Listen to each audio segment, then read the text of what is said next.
The tap and change tempo after X hits device is very handy if you want to dynamically change your tempo during a live show or during a performance. So you can actually tap a tempo here, and the tempo won't be sent to Ableton Live's BPM until you hit a certain amount of hits, which you can define here.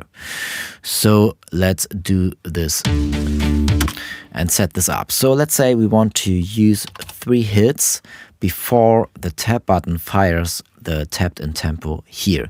This gives us a little bit of time and control to find the right tempo, and it's much better than using Ableton Live's tempo here, tap function here. I mean, because you already after 2 hits set the tempo somewhere, and this could be not always the tempo you want to go to.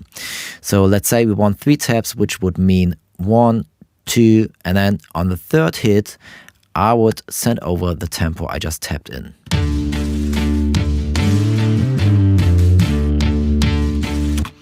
So obviously I want some control over the tempo I have tapped in here. So numbers are great, but sometimes not everyone knows like what is actually the tempo I just tapped in here. Let's set up the tempo change fire on tap a bit higher so we can have some time to see what's happening here. So let's put in a quicker tempo, and you can see it already takes the tapped in BPM here. So if I have 2 more taps now to define the tempo, and now the last tap won't like change the tempo again. So this is just for firing now this value up here, and if playback start is turned to on here, it will start the playback as well.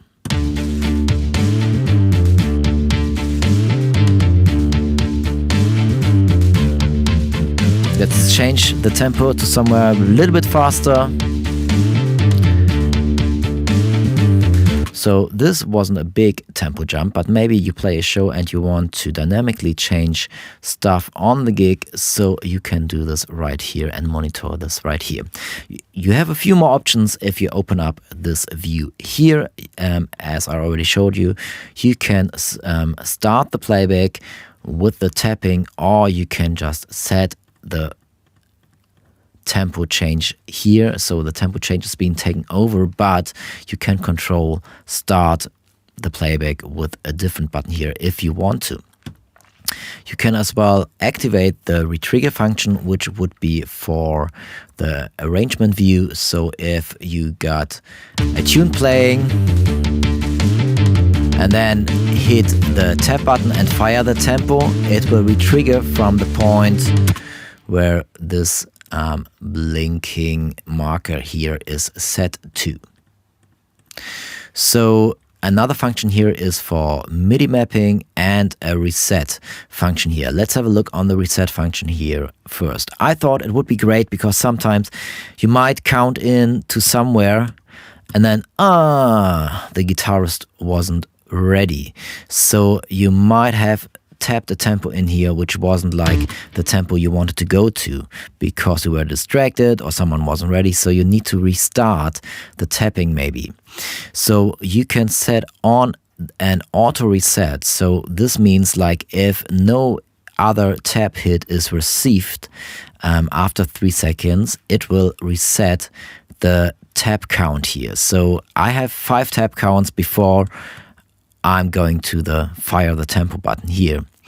And now you could see it switched off and set back again because I put in here 3 seconds and have the auto reset switched to on.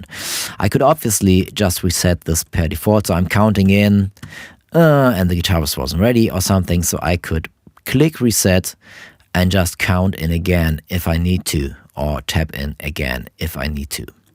So all those functions could be MIDI mapped here as well. So if you go into the MIDI map menu,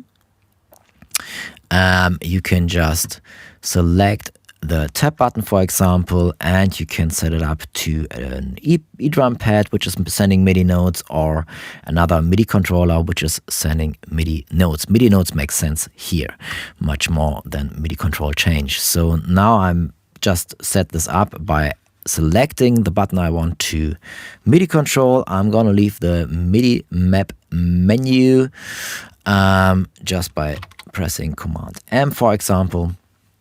And now I have this button synced up to my tab button here already.